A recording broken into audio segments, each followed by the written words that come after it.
On February 24, 1986, a Van Nuys nursing director was shot 3 times through a quilt. Her father had already named an LAPD officer. Why did detectives still write Burglary? Sherry Rasmussen ran nursing at Glendale Adventist. She had started college at 16, taken a master's at UCLA, and moved fast into administration. Nels bought her a Van Nuys condo with a garage she could drive into so late shifts would not put her on the sidewalk. In June 1984, she met John Rutan, a UCLA engineering graduate. They married in November 1985. The alarm code she set was their anniversary, 11/23, which a friend told her was a poor secret. Hang-up calls had already started. She had already told her father about another woman in a badge. Stephanie Lazarus had dated Rutan off and on since UCLA. She joined LAPD in 1983 and treated the relationship as unfinished. After the engagement, she wrote that the past year had torn her up. On a day off, she went to Sherry's hospital in short shorts, said she and John were still having sex, and that when the marriage failed she would pick up the pieces. Sherry answered that those services would not be needed.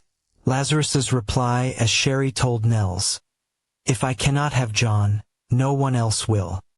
Later, Lazarus showed up in uniform in the living room after John had gone to work. Sherry did not think reporting a cop to cops would work. John left about 7:20 a.m. Sherry had a work presentation she disliked and a sore back from aerobics. She said she might call in sick. A neighbor saw the garage open near 9:45 with no car. John called home and got no answering machine, which they always armed when leaving. Around noon, a purse, Sherry's, was found by men who looked like gardeners. About 12:30 a.m. made her to fight and a fall and assumed a domestic, so she did not dial 911. She also did not recall gunshots, which fits 3 rounds fired through a quilt. John came home in the evening to glass on the driveway and a missing BMW. Inside, a struggle, broken porcelain, a bloody handprint by the alarm panic button, a toppled credenza, attempts to bind her, defensive wounds, a muzzle bruise on her face, 3 shots through a quilted blanket, a bite on her arm that a criminalist swabbed, jewelry left, electronics stacked as if a burglar had paused, the marriage license gone, which Sherry's mother thought might have been in the purse for bank paperwork. Mayer read Burglary anyway. His partner noted bites and fights are more often from women, then stayed on the burglar theory.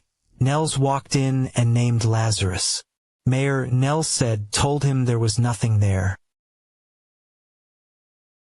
11 days later, the BMW sat unlocked on a street about 2 miles east, keys in the ignition.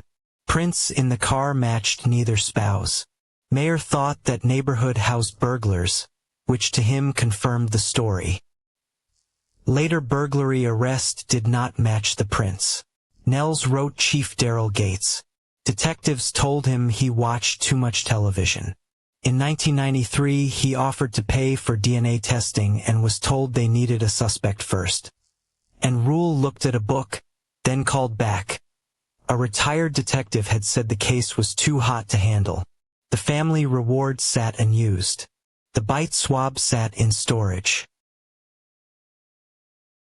Cold case detectives pulled the file in 2008 and looked again at Lazarus by then a detective herself. In 2009, a sample taken without her knowledge was compared to the bite. It matched. The burglary story had survived 23 years with a named officer in the first week's notes.